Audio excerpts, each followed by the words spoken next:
You know, when you're on a business trip abroad and suddenly get a message saying, "We are firing you, your card is blocked. Deal with it, deal with yourself." It's not just upsetting, it's like a punch in the gut. My mother works in an office and I feel very strongly about these issues. This isn't just a story for views, it's about real experiences, about how people are treated. We want everyone to recognize themselves in this and not repeat the mistakes of others. All names, companies, and addresses are fictitious and have been changed. The second I saw the dashboard alert, I stopped chewing. I was halfway through a grilled snapper at La Habichuela, watching the sun melt into the Gulf and the screen lit up. Override permissions changed. Admin key A1 flagged. My stomach didn't drop. It calcified. Because that key? That was mine, and I sure as hell didn't touch it. I set the fork down, tapped into the portal, and scanned the logs. Somebody had accessed the vendor credential interface from our Cincinnati HQ, someone without authority. I refreshed twice. My login had been shadowed, mimicked, maybe even copied, which made no sense, because there was only one active admin signature tied to our supplier account. Mine. If you're into stories like this, where things look calm until someone pulls the wrong string and the whole system shreds, do us a favor. Hit the like button and subscribe. It keeps these stories going and helps the team bring more to life. Only takes a second, but it means everything. I paid the bill without finishing the wine. Walked the 10 minutes back to the resort through the kind of warm night that makes you forget spreadsheets even exist. Only I couldn't forget. Not with the override alert still pulsing in my head like a warning light. Back in my room, I connected through my laptop's secure shell and checked the backup logs. Clean. My license key hadn't been revoked, but an override was triggered, which meant someone either didn't know how any of this worked, or they knew exactly how it did and thought I'd be too far away to stop it. By 10:30 p.m., I'd toggled two protocols: API key lockdown and admin privilege lockout pending board reconfirmation. Both were buried under a clause from the original supplier agreement I negotiated back in 2016, Clause 8B to be exact. It stated plainly, in the event of unauthorized access or attempted reassignment of administrative control without board-notarized countersignature, supplier-side systems shall revert to license holder protocol. In English, you mess with a contract mid-cycle, the system goes dark. And I was still the license holder. I didn't sleep that night, not because I was scared, but because I knew that someone, probably Blake, was about to learn the hard way that control isn't something you can reassign by Slack message or impulse, especially not while I was still technically on company business, representing our procurement arm at the largest supplier event of the year. I woke up the next morning to two texts, one from our supplier lead. Morning, got a rewrote request from your team back home, want me to process it. The other, sent 8 hours earlier while I was still walking back from dinner. We're letting you go, old-timer. Cards deactivated. Figure out your way home. No, thank you. No phone call, just a sterile little betrayal dropped like a text to your ex. I stared at it for a full minute, then typed my response. Understood. Thanks for the update. And I hit send. I sat there for a second, the kind of stillness where even the bartender stopped asking if I wanted another. You ever feel insulted so precisely it almost makes you laugh? Not angry, not hurt, just surgical. That text didn't just cut me loose, it tried to erase me like I was a sticky note left on someone else's monitor. We're letting you go, old-timer. Old-timer, like I was a damn rotary phone in a Zoom world. He didn't even use my name. Blake. Blake, who still printed every contract so he could underline things with a red Sharpie and look decisive. Blake, whose claim to strategy was suggesting we pivot to verticals every time someone asked a hard question in a meeting. Blake, who assumed the supplier renewal was a rubber-stamped formality and not the legally bound multi-year pipeline contract I'd personally architected and nested inside my procurement LLC. He thought he was replacing a link in the chain. He had no idea I was the chain. I didn't even finish my drink. Just closed the tab, tipped in cash, and walked out of that bar with the same calm I walked into every investor review Blake tried to skip. On the elevator ride up to my room, I opened the supplier dashboard. I hovered over the override toggle for half a breath, then clicked. My interface confirmed the action. All non-primary admin access suspended per clause 8B. And just like that, the company's fulfillment backend, Every vendor order form, bulk shipment schedule, tiered pricing tier, all the API keys used to coordinate logistics, disappeared from view, not erased, just placed under lock and key. Mine. I closed the laptop, turned off my phone, and exhaled. The kind of breath you don't know you're holding until the fight walks itself out of the room. I'd always prepared for this moment, though I didn't expect it to come with a mojito in hand. What they didn't know, and Blake especially, was that Clause 8B wasn't just an access rule. It was a compliance bomb. It had teeth. Removing the license holder without formal board notarization triggered a suspension timer. The system was still humming, but the moment they tried to push a change, the blackout would start. 60 hours of no orders, no vendor coordination, no fulfillment updates, unless reinstated. And the only person who could reinstate it? He just got a $17 margarita and a polite text to figure out her own ride home. My laptop dinged. Auto reply confirmation sent to the vendor help desk. Access suspended pending reinstatement of contracting officer per clause 8B. I left it there, not out of spite, not to be petty, because Blake hadn't fired a problem. He'd fired the protocol. The email came through at 7:08 a.m. sharp, like the supplier's internal clock knew something had gone off kilter. Subject line, access confirmation? Simple, polite, but I knew what it meant before I even opened it. Hey, your replacement asked us to reroute access. Just checking, are we green to do that? My fingers hovered over the keyboard for a second. I could have ignored it, let the silence speak for itself. But Blake needed to feel this, and legal needed it in writing. So I replied, as per Section 8B, license and access rights remain with the contracting officer of record. That's me, until revoked in writing via notarized board resolution. I added nothing more. Didn't threaten, didn't explain. Just facts, written like I'd been preparing for this day for 8 years. Because I had. By 9:17 a.m., Blake tried pushing access anyway. He CC'd half the legal team and tacked on a passive-aggressive note. Need this resolved ASAP. System blocking our transition plan. Please clear. He assumed legal would fix it. He assumed wrong. At 11:42, the CEO got the forward. Subject, urgent access dispute. Blake's request. Message, access request denied. Contract authority terminated mid-travel. Vendor control retained. That's all it said. No spin, no sugar, just a legal body blow in one clean sentence. I pictured Blake sitting in that glass-walled corner office they gave him too soon, reading that line over and over while trying not to look rattled. The same guy who once asked me what tiered fulfillment gates meant during a board review. The same guy who interrupted me mid-presentation to ask why the supplier SLA included so many decimal points. I knew the next step before he did. He'd try to log in himself, probably even call the supplier's IT desk directly, hoping Charm would bypass compliance. So I opened the portal on my end, hit refresh. The banner had changed. Suspended. Await contracting authority reinstatement. Big, bold font. No wiggle room. No workaround. Every tab in that system, price schedules, invoice verification, order routing, volume thresholds, was now grayed out for anyone but me. Not deleted. Just paused, like holding your breath before impact. It wasn't revenge. It was restraint. The system was doing exactly what it was built to do: protect continuity, prevent reckless handoffs, and hold the damn line. Something Blake would have known if he'd ever bothered to read the contract he was trying to overwrite. I sipped my coffee on the hotel balcony and watched the poolside staff line up loungers in perfect rows.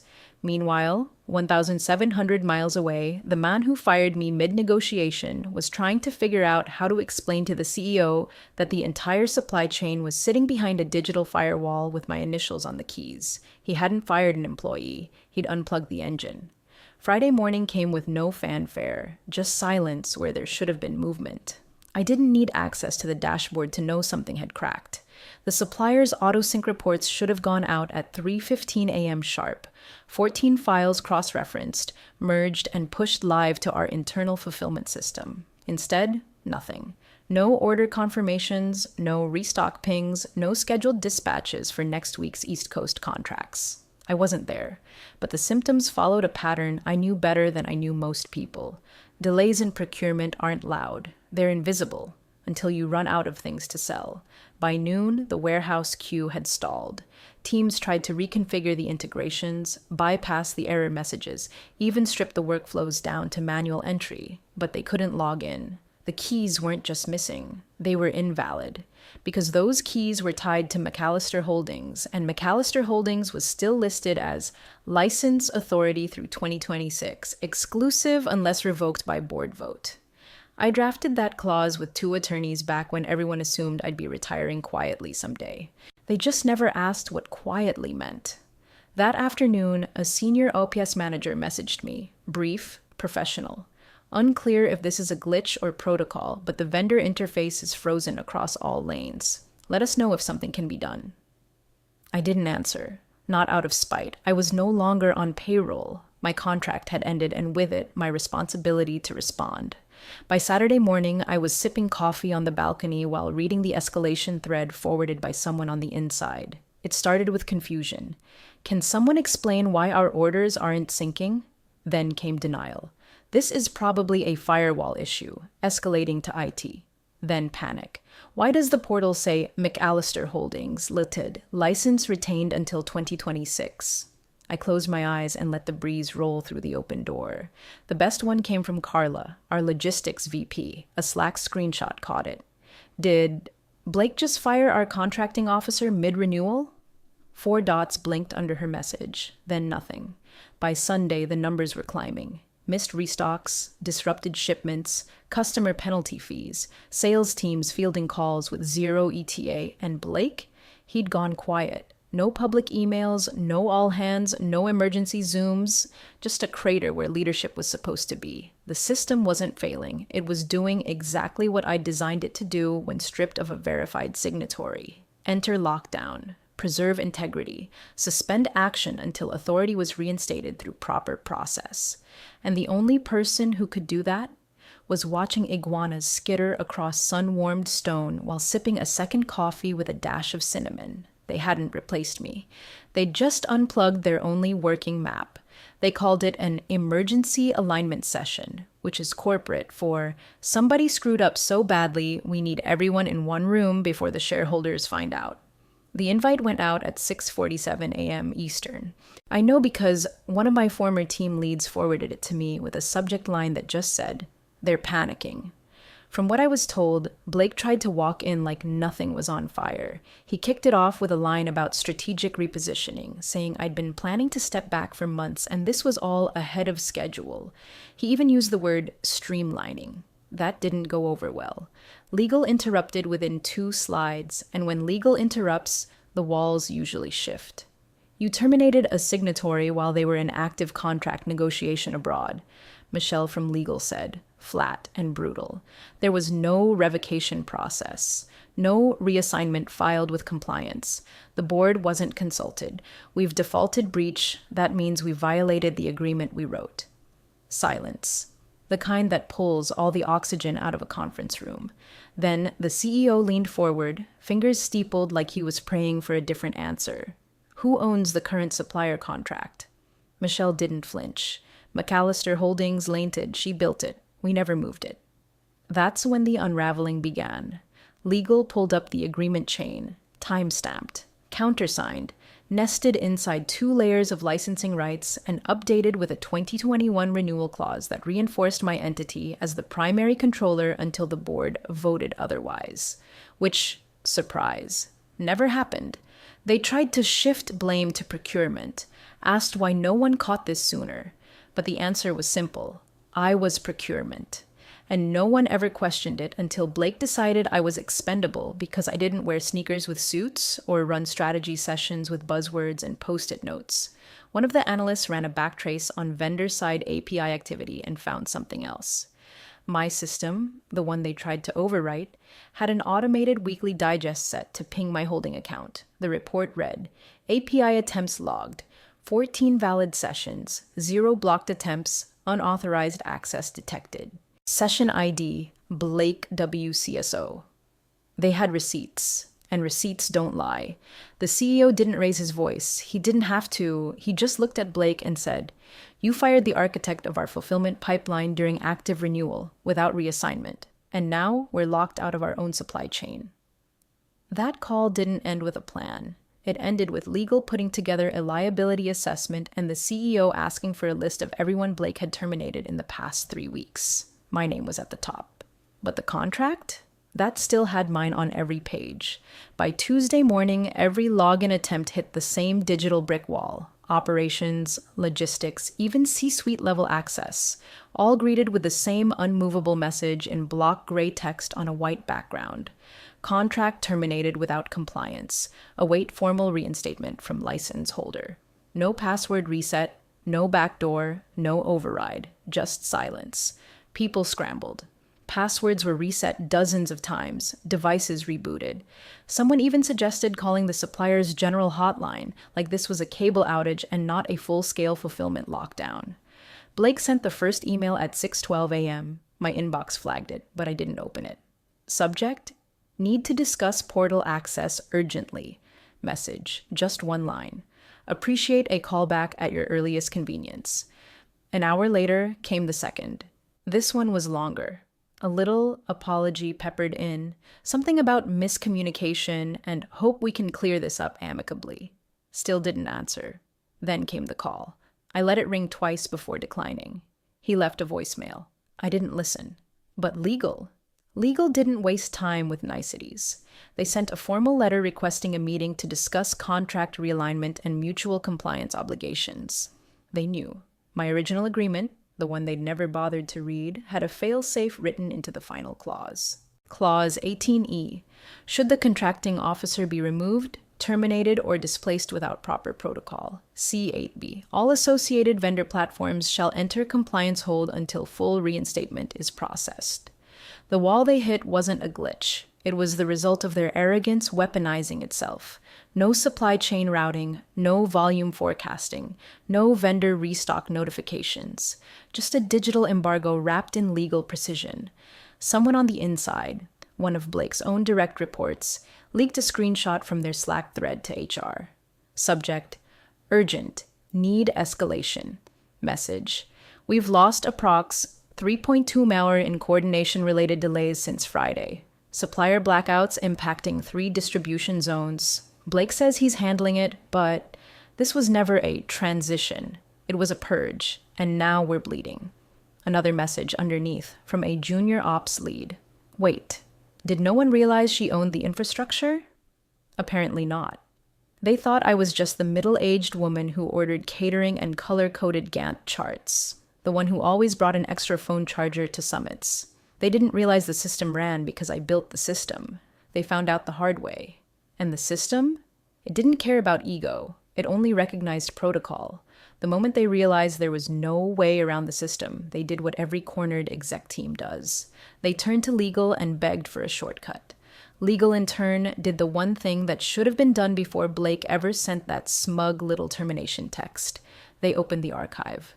Not the sanitized shared drive folder, not the edited Confluence summary Blake liked to read off during board updates. The real archive.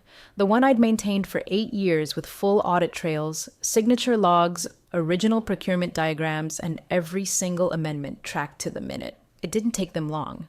The renewal agreement from 2021, signed by me, the supplier, and our then COO, was right there. In the metadata, created by M. McAllister. Last modified, never. Each document linked back to my procurement entity.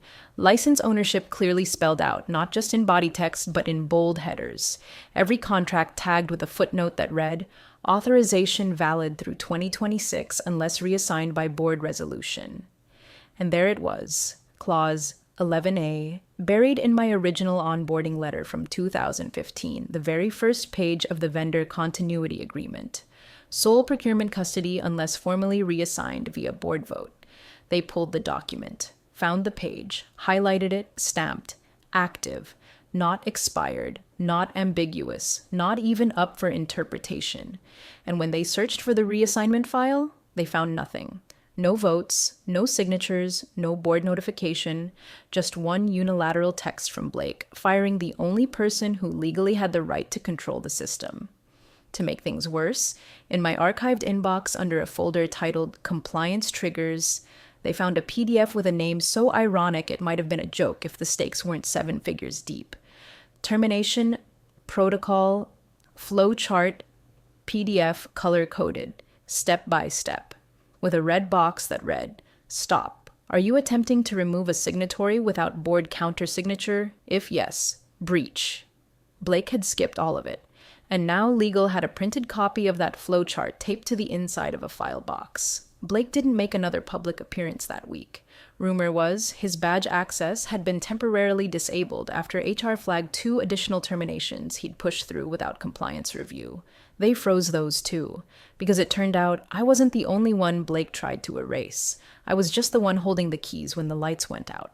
The call came just after noon on Thursday. Unknown number. But I recognized the area code immediately. Upper floor switchboard, direct line from the CEO's office. I didn't pick up. Let it ring 3 times, then watch the red light blink as the voicemail landed. I made tea, opened the curtains, watched 2 pelicans glide low across the water before I sat down to listen. His voice was calm, coated in corporate varnish, but not fake. Just tired. "We'd like to revisit the terms of your departure," he said. "There's been internal reassessment. We'd value your input as a strategic advisor. Compensation and terms are flexible. Please call me directly." Strategic advisor. The polite way to say, "We burned down the kitchen and now we'd like you to help put out the fire." Quietly, respectfully, and without telling anyone how the match got lit. I didn't call back. Instead, I opened a blank email, addressed it to the CEO, CC'd legal, and typed exactly what needed to be said. The contract held. My terms were lawful. My departure was handled otherwise. McAllister Holdings remains license holder through 2026. 1 sentence. Boring, impeccable, ironclad.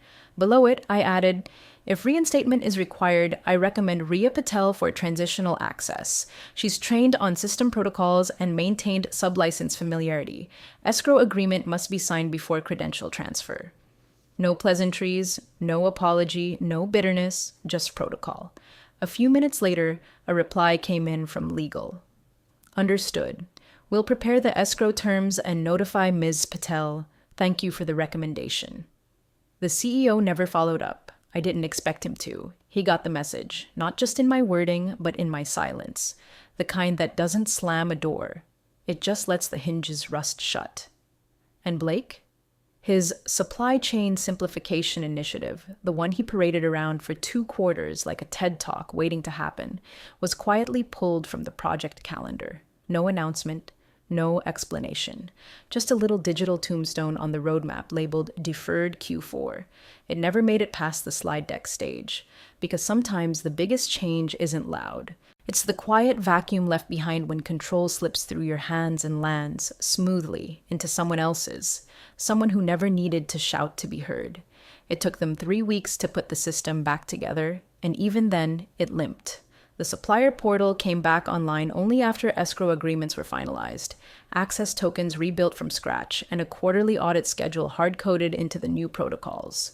Nothing moved without review. Nothing approved without oversight. Every login now required dual auth with the compliance lead and the new interim license custodian. A simple procurement flow? Not anymore. They kept my frameworks, my redundancies, even my color-coded escalation matrix. Only now they came with footnotes and citations, legacy markers they didn't dare remove, quiet acknowledgments baked into a system that couldn't be overwritten without tripping alarms. Rhea stepped in just like I said she would. She followed every handoff instruction to the letter, never overstepped, never tried to optimize. She respected the contract. That's why it worked. Meanwhile, Blake's name vanished from internal memos. Someone said he was transitioned to a board-facing strategy role, which everyone knew meant put him somewhere where he can't break things anymore. I didn't check in, didn't monitor the new dashboards. But one of the engineers I mentored sent me a screenshot 2 weeks later. The footer of every vendor access log read, "Protocol active. Custodial authority, McAllister Holdings lented it escrow supervised access in effect until January 2026. My system didn't collapse. It matured. And me? I was back in Cancun, not for work, just Because. Same stretch of sand, same early morning stillness. I sat barefoot in a lounge chair, black coffee in hand, watching the sun crawl up the edge of the water like it had nowhere better to be. I felt my phone buzz. A forwarded invite from legal. Upcoming procurement summit. Keynote request. I stared at it for a second, then let the screen go dark. The world didn't end because they tried to cut me out. It just paused, and when it restarted, it did so on terms I'd already written years ago, quietly, with foresight, tucked into a clause nobody thought to read. Control doesn't yell. It just waits, until you realize who's still holding the keys.